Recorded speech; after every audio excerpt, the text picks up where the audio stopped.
জামাতে ইসলামী বাংলাদেশের আমিরের এক্স আইডি হ্যাক সংক্রান্তে দলটির পক্ষ থেকে রাজধানী হাতিরঝিল থানায় একটি সাধারণ ডায়েরি করে।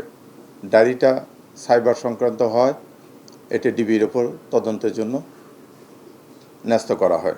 এই ঘটনায় ইতিমধ্যেই হাতিরঝিল থানায় একটি নিয়মিত মামলা রুজু করা হয়েছে।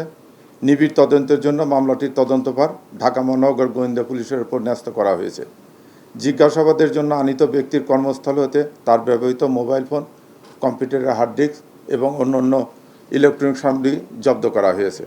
স্বচ্ছ ও নিরপেক্ষ তদন্তের স্বার্থে জব্দকৃত আলামতসমূহের ফরেনসিক পরীক্ষা করা একান্ত প্রয়োজন। ঢাকা মহানগর গোয়েন্দা পুলিশ বর্তমানে বিষয়টি পেশাদারিত্বের সাথে এবং গুরুত্ব সহকারে তদন্ত করছে।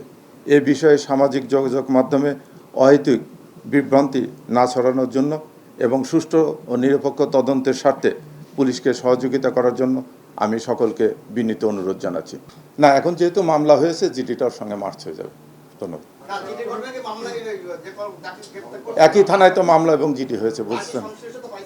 এটা তদন্ত করে, এটা ফরেনসিক রিপোর্ট না আসলে তো বলা যাবে না। বলুন, মামলা হয়েছে না, তার ভিতরে মামলা হয়েছে।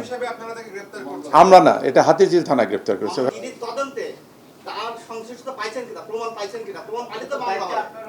না ছিল, তারপরে যেহেতু মামলা হয়েছে, এখন তো এটা সব একসঙ্গে মার্চ হবে না। যথেষ্ট প্রমাণ আছে, ঠিক আছে, ধন্যবাদ। এইভাবে